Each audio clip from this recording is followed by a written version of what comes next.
Hey everybody, welcome to Beach Theory. Woo! Episode 4 of Season 2. Here we go. This is fun. I hope you guys are enjoying learning all about our childhood memories and where we came from, where we grew up. Why we are who we are. Why we are so awesome. Why we are so awesome. Why you are so Why awesome. I am so awesome.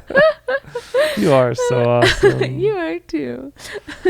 I think sometimes humble beginnings can make for a really awesome success story, you know? Totally. Like when you have to work so hard to achieve anything because you come from literally nothing. Like even though my parents were pretty, like I never thought of us as like poor, I guess. Okay. But at the same time, we also didn't always have all the luxuries and things that, you know, maybe we wanted in our life. Okay. So I felt like we had to work really hard. Any family with 9 kids probably feels that way. But getting to know you and your family more, it's like, wow, like now there's a family that really struggled. Like we did not struggle we near were poor. as much as you guys did. Yeah, we were definitely poor. I mean, and it wasn't any fault of my parents. I would like to clarify that. But you have memories of like feeling hungry, right? And not having food that more so since we've been married, actually. that's done to yourself. No. I mean, always have food. No, a specific point in our marriage. There was one time. Okay. But, well, I don't know if we ever talked about that. I think we did. I think we talked about that, yeah. So that's season 1 if you want to find out. So in today's episode, I want to talk about more when we lived in Pine Hills and my experience going to public school for the first time in Pine Hills. And I want to talk about, well, now I want to talk about, like, not having money and why and what was going on financially. But I think I want to talk about that actually in the next episode because just talk about what happened. Like, try to keep it chronological. So what's the earliest thing that happened that you want to talk about? Actually, I want to talk about why my family had 9 kids. Do you want me to write down that idea though, for just so you don't forget it? Yeah. Okay. Totally. I'm gonna write that down for you. So, my mom and dad, when they got married, she was very, very, very underweight. I think she was like 90 pounds or something. She was very light. And she didn't know what was going on, but she got pregnant right away. And I think they were married in like 1979. Actually, I know that they were married in 1979. And she got pregnant right away. And then they had a baby at 6 months. So back in the day when this happened, it was 1980 or so probably, and it might still have been it was 1980, and she had the baby prematurely, so at 6 months, and the baby was talking about Melissa. Yeah. She was perfectly normal for that development age. Like she didn't have any major health issues. If she were born today, she would have survived. Because How old was she? How early? 20. She was 6 months. She was at 25 weeks. Is that 6 months? Whatever 6 months is. 6 times 4 is what? 24. Yeah, so it's around there. I remember hearing that she was born at 25 weeks. Probably. Which the survival rate of babies today born at 25 weeks is like 90%, high. Isn't it? Yeah. But back then it was really low. Early 80s. 1980. Yeah. 1980? Yeah. Okay. So she got put on a whole bunch of machines, and actually the March of Dimes for BYU, I think, said, hey, can we make a video about your premature baby, please? A documentary they filmed. A documentary, kind of to show kind of what's going on, right, or what you're going through. They filmed it, and it ended with my sister dying. It was published too. It was published. It was shown to a lot of places. My mom and dad were just crushed because they wanted a family really badly. And she lived for 12 days, and then everything started to just fail because she was so tiny. She was just so tiny, and they just did not have the technology that they have nowadays. Mm-hmm. So. But she lived how many days? 12 days. Okay. Yeah. So she was there for a little while. It wasn't like stillborn or anything. Like she didn't die quickly. It was like she lived 12. That's a lot of days. Yeah. She was just born early. Yeah. That's literally the only thing that happened that was wrong. Can you imagine that you'd have another sister alive today if she just... It is so weird to think about that. It's so cool. At that age, and we experienced this a little bit with Max because you started having preterm labor. Like at that age, at that point in pregnancy, 25 weeks, like literally every day that you can stay pregnant adds significantly to the survival rate of a baby. Yeah. And so like born at 25 weeks, like if she could have stayed pregnant 26 to 27, that little bit of a difference might have been we were counting every day. We were like, oh good, I made it to 30 weeks. Like it was so good because I was so struggling to not, and then we ended up staying pregnant the whole time. And even inducing labor. Yeah. But I know it crushed your mom and dad, and I feel like only they can share that story, really. Yeah, they would have to share it. But the thing is, they went through a lot at that time. And, I don't think people understand exactly what it feels like to lose a baby if you haven't done it, if you haven't had that happen to you yourself. Because I remember my mom saying lots of people said very mean things to me, thinking it would help somehow. Like, oh, don't you feel better now? Like, shouldn't you feel better now that it's been a year or it's been a few months? Like, you're probably starting to feel better now. Things like that. Or like, well, maybe you aren't supposed to have kids. Just like things that are hurtful, but that people don't really think about. They're not really thinking when they say those things. Or they don't understand that would feel bad if they were in that situation, So you actually interviewed your mom, and she talked all about this in a video back on your Pins and Things Becca Beach channel. Long time years ago. So we have a lot more of an in-depth conversation about that there. But you brought that up to get to a point. So then my mom and dad for 4 years could not have kids at all. It was actually a fluke that my dad was able to get my mom pregnant.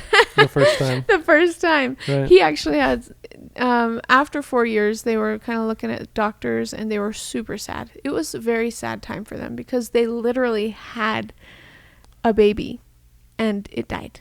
And then they couldn't have kids. And they were trying for 4 years. And they were trying. And they were desperate for children and just so unhappy. And like they loved each other. They were just sad.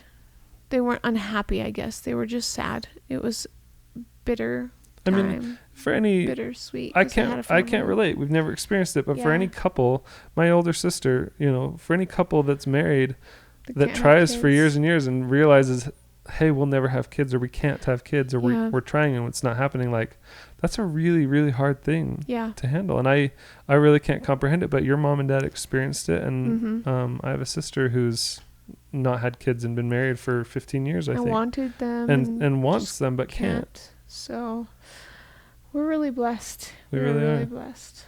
But my mom prayed and prayed and prayed and prayed and prayed, and she must have prayed too much because 9 kids later. Well, no, just kidding. Right?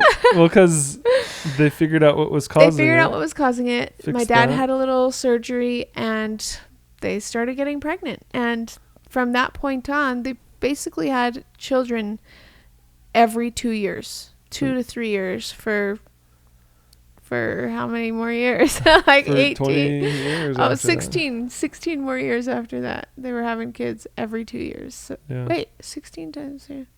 It's 20 years. Yeah, anyway. It's a long time. Because she had Shinaway after she was 40 too, didn't she? Yeah, I was 10 years old when Shinaway was born. Yeah. So, and Jennifer was 16 when Shinaway was born. Now, how old were you when your mom gave birth to you? How old was your mom when she gave 28. birth? So if you were 10 when she gave birth to Shinaway, your mom would have been 38. Wait. When she gave birth to Shinaway. Is that even right? All your life. Math, blah, blah, blah. Anyways, she was close to 40, and it was really hard on her. Yeah. And I think actually your mom and dad are wanting to start a podcast. I thought you were gonna say start trying again. No. Actually, mom and dad wanted to start trying again.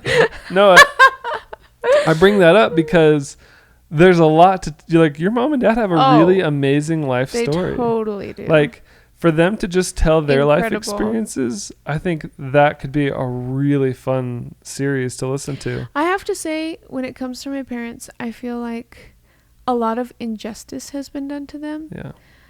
And I'm not the type of person to just be like, that's not fair, and throw a fit, or be like entitled, or feel like my parents didn't get what they deserved. Right. Like, no, they truly, truly had a lot of bad things happen to them from other people taking advantage of them, and it cut me to my core. And it has hurt me so bad to see them struggle and be in pain that it's like I've made it my life mission to take as much of that hardship out of their life to make all their dreams come true. Yeah, they've had a lot of dreams for a really long time, and it's just not happened. Things have not happened for them. Not from their own fault either. It's not their own fault. Right. That's what makes me angry. Like, if it was, they're lazy, they don't do stuff, like, they deserve whatever they get, then that's different. But they're not. They have worked so hard. They're the type of people that deserve everything. Like, if you were to go by that, like, deserving, I don't know, they would deserve all the best things in the world. Well, they raised you. Of course they deserve everything. Of course they deserve, because they made me. No. So basically, through all their struggles and trials early on in their marriage, that's kind of why they felt inspired or to just have as many kids as possible, because I think that they were starved of all the things they ever wanted, which was just to have a family. Yeah. And then by the time they started having kids, what would happen is my mom would pray about it and be told, yeah, it's time to have more kids. And so she would.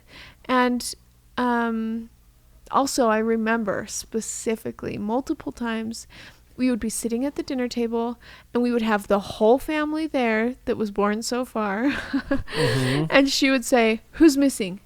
Who's missing? No one's missing. And everybody in the family would look around and we would all feel like somebody's missing. Who's missing? And we would count down through the kids. Jennifer, Henry, Ryan, Becca, Steven.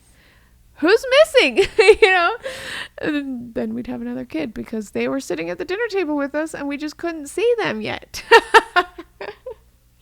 So it felt like they were missing. All right, it's my turn to talk now. Okay. I want to tell you guys about my public school experience. Yes.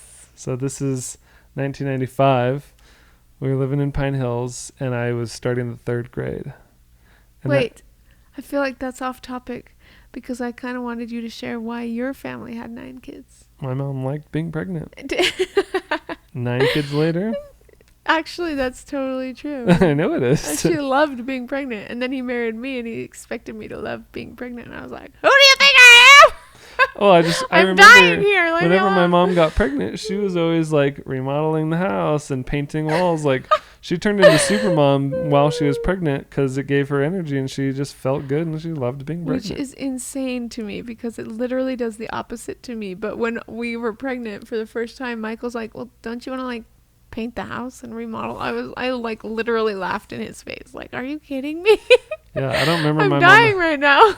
I don't remember her ever being sick. I don't remember her ever being tired. I don't remember her ever complaining. Oh, man. Once. I hope Ellie gets that gene. I hope she doesn't get sick like me. I guess we'll see.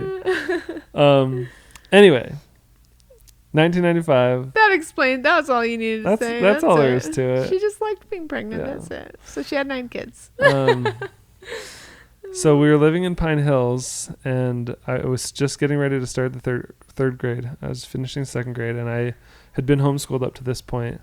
And I was like, Mom, I really want to go to public school. Like, I was craving friends. And I had some friends on the street that we'd played with a lot. Got some friends on the street. Yeah. So one of my friends was named Jonathan. I had another friend named Kristen. She was like more my sister Melanie's friend because she was a couple years older than me, but we played a lot too. And then there was a few other kids, Chad, and there was a kid named Big Mike, and he was like this bigger. Mike. He was like same age as me, or the same name, so that's why I was Little Mike and Big Mike. Okay. Kristen had a brother named Matthew, and because I also had a brother named Matthew who's older, my brother Matthew was Big Matthew, and he was Little Matthew. That's funny. So those are the Big names. Matthew, Little Matthew, Little Big Matthew, Mike, Little Big Mike. And then I remember a couple other kids in the neighborhood named Chris and Quan, and they'd come over and they could do backflips. Florida name. They were really cool. But I was like, Mom, I want to go to public school. Like, I really want to have friends. I was very like craving social interaction with other kids really bad, and I wanted it so bad. And so Mom's like, okay, if you really want to go to public school, then I guess you can try it. You have to get good grades. You got to get up on your own. And the public school that I would go to was literally only like 2 blocks away. That's nice. It was really nice because it was super close. And so we registered for school, and I got to go to public school for my first year. And I remember being so nervous. Really? I remember like actually having pain in my stomach on a regular basis. And I remember thinking I had ulcers. And then I would get nervous that I was getting ulcers, even though nervousness can cause ulcers. So it was a self-fulfilling prophecy Yes. of your ulcers. It was a downward spiral. Did you actually have ulcers, or did you just think you did? I just thought I did. Yeah. I was kind of a paranoid hypochondriac. When I was a kid, for sure. Even now, sometimes maybe I'm a little bit. I can feel those tendencies coming back. He's like, I think I broke my toe. Like I get a headache and I'm like, I'm gonna die. I guess that's the end of my life. He's a pretty healthy guy, so if anything's wrong with him, he's like. So I remember I'd get up every morning. I had my own alarm clock in my bedroom, and I'd wake up every morning, and I'd watch early morning cartoons. I'd watch Conan, and I would watch Beast Wars, Transformers, and sometimes my brothers would get up and watch cartoons with me for a half hour while I ate breakfast. This is funny because as you're talking, I'm thinking, oh, this is 1995, and I'm like, oh, then I'm 5, but really I'm 3 years younger than him, so I was 2. No. Oh, 1995? Wait. Yeah. Oh. You were 4, 5? Oh, 1995 I was 5. No, but 6. You're 6.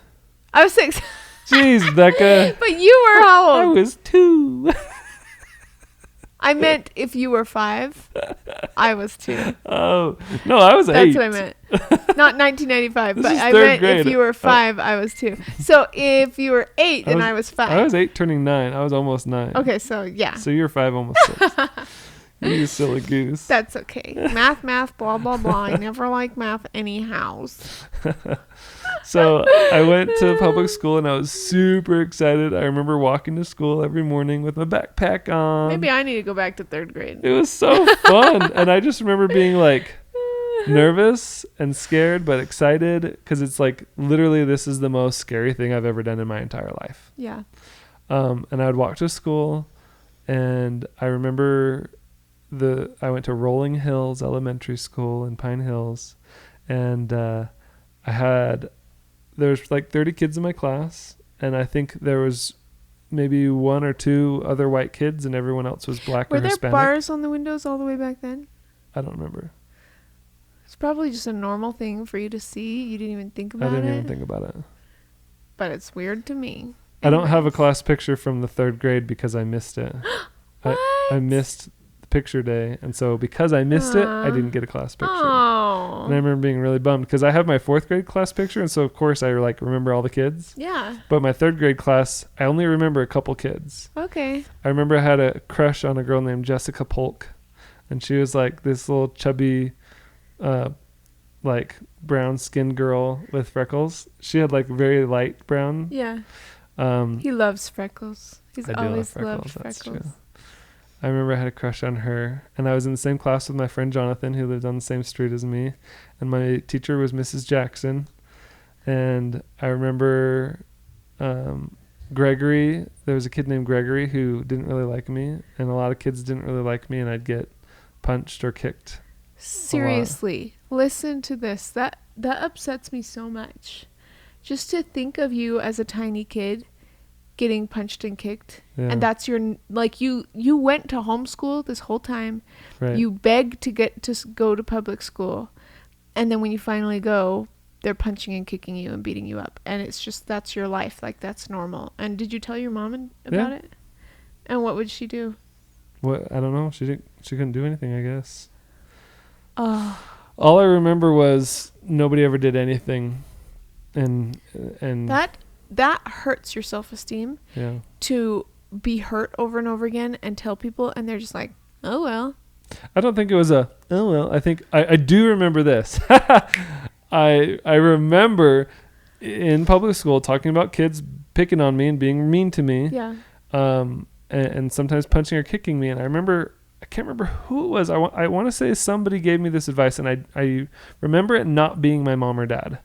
Maybe an uncle or a friend or something, a family friend. But it was an adult. And they said, let me tell you a story. One time when I was a kid, I had these kids. They were bullying me and picking on me, and I punched one of them right in the face, and they never bothered me again. And so basically, I remember the advice I got was just punch them or kick them, and they'll leave you alone. Yeah. And I remember being super scrawny, like skin and bones. Yeah. You know, at this age. But not for lack of eating, just because that's your body type. Yeah, I mean, I would eat when I was given the opportunity, but I was just skin and bones. I was a tall, little, skinny kid or whatever. Yeah. And so I had no, like, experience fighting. I had no strength to back it up. Like, literally anybody could have pushed me. My little brother, who's 2 years younger than me, could beat me in wrestling and arm wrestling. Oh. Because I was so weak. Yeah. In fact, I remember kind of sparring and wrestling at home at this age, and I think maybe it was to help toughen me up or whatever. Oh, yeah. So I could go punch these kids that were being bullies to me. Oh. Well, one day I do remember walking in from lunch, and one of the kids, I think it was Gregory, one of the kids that had been being mean to me was laying on the floor in the doorway, like crying and whining really loudly about something. I don't know why he was having a bad day, but the teacher was ignoring him for some reason, and the whole class was walking past him, and he was just laying on the floor like like this, and he was one that would be mean to me. And so I basically took the heel of my foot and stomped him right on his stomach.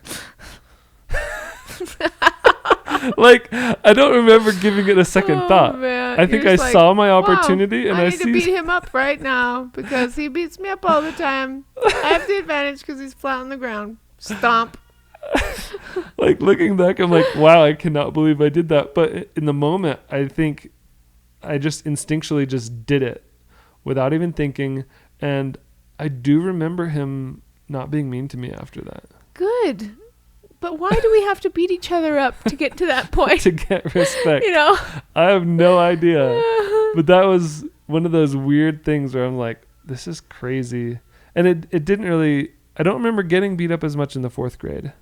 Okay. I remember in the 4th grade I had a lot more friends. Okay. There was still like me and maybe 1 or 2 other white kids in the whole class. Everyone else was black or Hispanic. And that was just the neighborhood we lived in. I didn't think anything of it. Yeah, that's like complete opposite in Utah. There's like a full class of white people and a few Hispanics and maybe 1 black kid. Maybe. But I was cool with it. Like, I loved black people. I remember like wishing I was black. I love black people too. I don't remember much more about 3rd grade. In the 4th grade, I only went to public school for 2 years, 3rd and 4th grade. And I remember in the 4th grade, our school was growing really, really fast. Like, a lot of students were coming in. So they had a bunch of portables, which were basically, they called them portables, which were basically outdoor trailer classrooms. Trailer classrooms. Okay, we had a few of those. And I remember in the 4th grade, I was in a portable, and I had a lot more friends that year. I was feeling a little bit more confident. People generally got along with me better. Yeah. Oh, I remember there was a kid in my 4th grade class named Elvis. And he invited me to come to his birthday party. And he told me all these fun games they were going to play. And I was really excited, and I really wanted to go to the birthday party. And he like named off all the names of all these games. And one of them was Spin the Bottle. And I didn't even know what Spin the Bottle was. And so I remember going home and asking my mom if I could go to his birthday party. Can I please spin the bottle? And I was like, Mom, it's going to be so fun. I really want to go. They're going to have all these fun games. And I named off all the games, even spin the bottle, not knowing what it was. And my mom's like, I don't think I really want you to go to that birthday party. And I was like, ugh. I was just crushed because I got invited. And I didn't get to go because now looking back, I'm like, well, no wonder I didn't get to go. Like, oh, if only I would have known what that was, I wouldn't have said that one and still gotten to go. She was kind of leaning towards not letting me go anyway, just because she didn't know them. Yeah. So, you just got to be careful as parents. Oh, totally. But I remember 4th grade. I remember we went in 3rd grade on a field trip to SeaWorld. See, these are the things I never got to do, even at school. Like his living. You went to Lagoon. That was your theme park, right? I actually don't. Or Seven Peaks. I remember you got invited to go. I never got to go to Seven Peaks. But the offer was there. Like you had a chance. Because we didn't have the money to get up to it. And I could have not had the money to go to SeaWorld, but the opportunity was there. So you could have done fun things too. Well, we just didn't have the money for it, I guess. Right. So even if you were living, extra money. So that's what I'm saying. You got to do stuff that I didn't. Hey, if you had been in Florida, you wouldn't have been able to go to SeaWorld either because you're probably didn't have the money anyway. You're probably right. Feel sorry for me. Just kidding. Don't feel sorry for me. I remember I got A's and B's. Like I think I got maybe 60 or 70% A's in all my classes, and I got B's in the other 30%. I remember having a computer class that was really like weird because we had these old computers. Oh. But that was just, everybody had that. That was the only computers of the day. And I remember just playing on the keyboard and like trying to figure out these weird programs. I don't remember what. Oh, okay. But I played a lot of games at home. I remember playing online games. Yes. We'd play Oregon Trail at home. Yeah. I remember playing Descent and Descent 2 online with. I don't remember that. You probably wouldn't. I didn't do it. But I remember playing that with a friend of ours through the internet, and so we'd actually have to like hook up the modem and plug it into the wall, and we'd have to connect a dial-up connection. Back in the day when no one could get a phone call in edgewise if you were on the internet. And I had to ask Mom, "Can we play games? I want to play Descent with Devin, which was the kid we babysat, and I want to be able to play." And so me and Matthew would play, and I would do like the firing the guns, and Matthew would do the like forward and backward and thrusting. Because it was like you had to have two hands, and I don't think either one of us had enough dexterity to be able to maneuver the spaceship by ourselves. So we had to work as a team. Anyway, so much fun. So many good memories. I remember taking a music class in elementary school, and we just learned musical concepts. I did that. We had something called a kiva. Do you know what that is?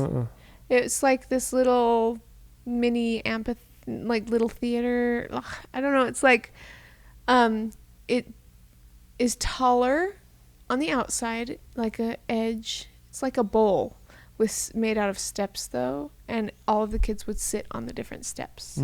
So it's just kind of like a thing that sunk in the elementary school, and then we would go to the kiva and sing songs there. And I remember actually a girl put gum in my hair behind me.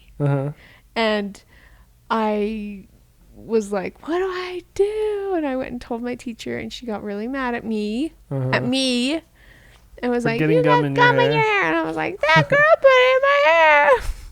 And then she was getting ready to cut my hair with scissors, and she called my mom, and my mom said, use peanut butter. And it got out.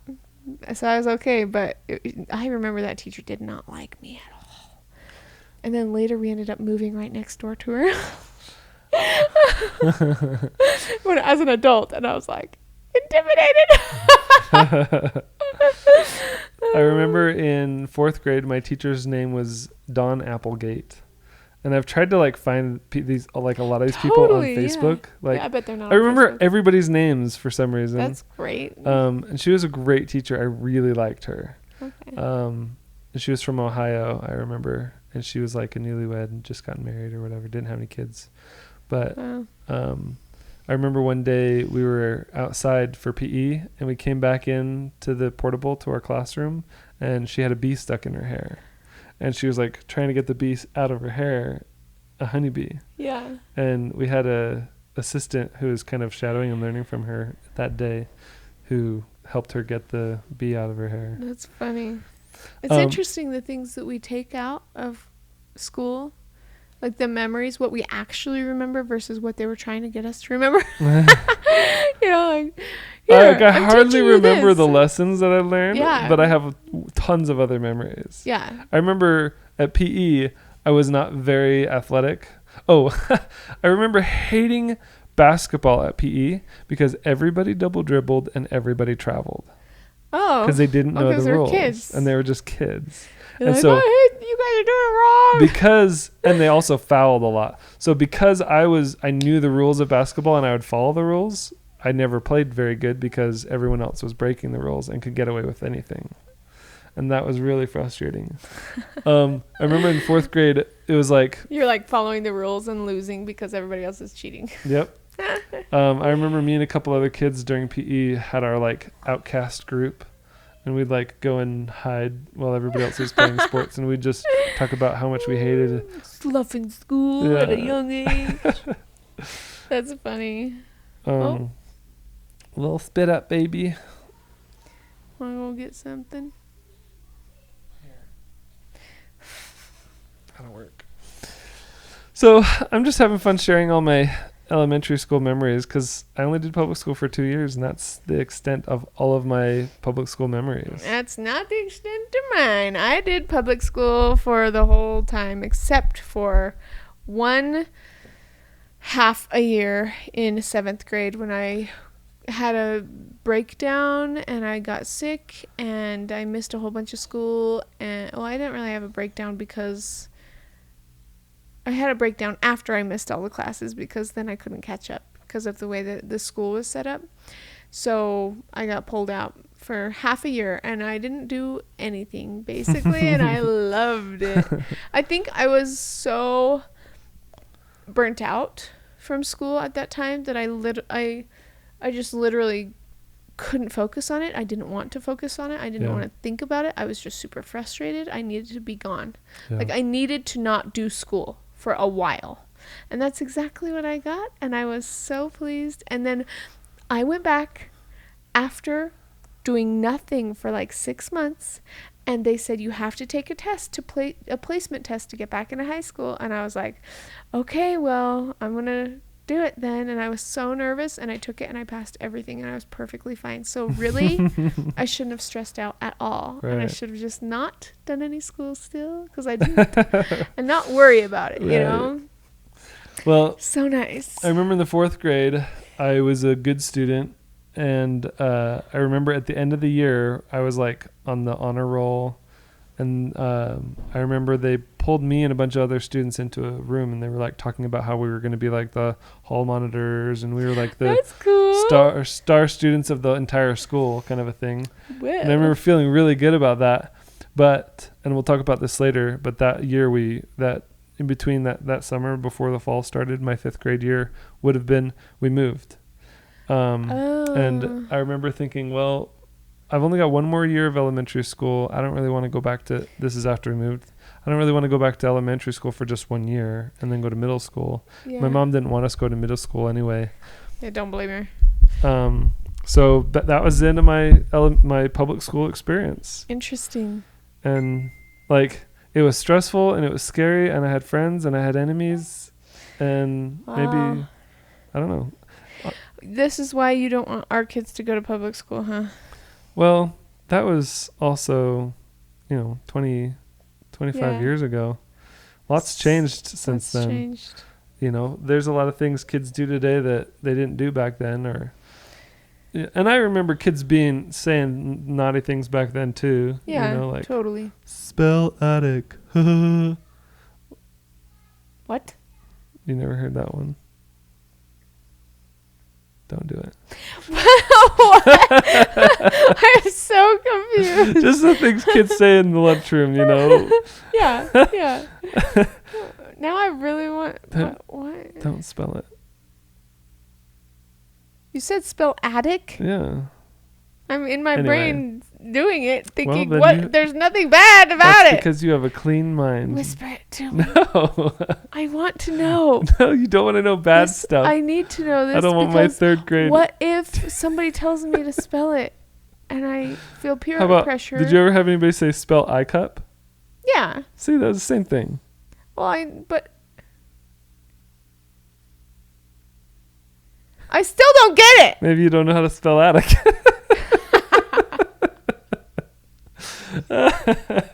I'm better at spelling and math, and it's because I am spelling it in my brain, and I'm spelling it correctly, and I don't get it. What? Just tell me. Whisper in my ear. I need to know this. No, I want to keep you pure. Michael, tell me what it is. That's really annoying me. I'll tell you later, babe.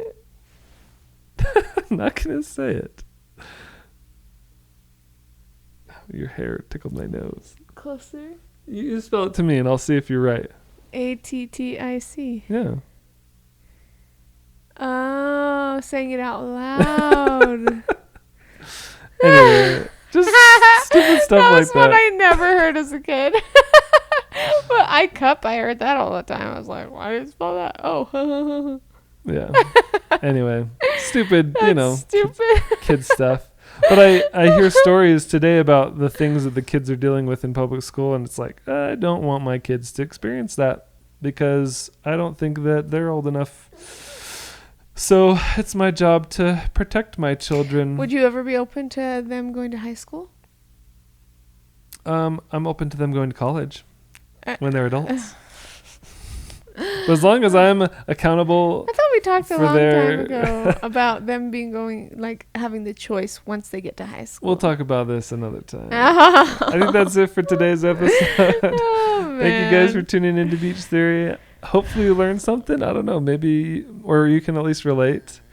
And this would be really cool if one of those people that I mentioned from elementary school listened to this podcast. Oh, that'd be interesting. Hey, like your mom. Or if they know who these people are, like, I don't know. I just think that'd be kind of cool. Yeah. So we love you guys. Thank you for your support. Thanks for all of your love. We're on all places you can find podcasts and on YouTube every week with a new episode.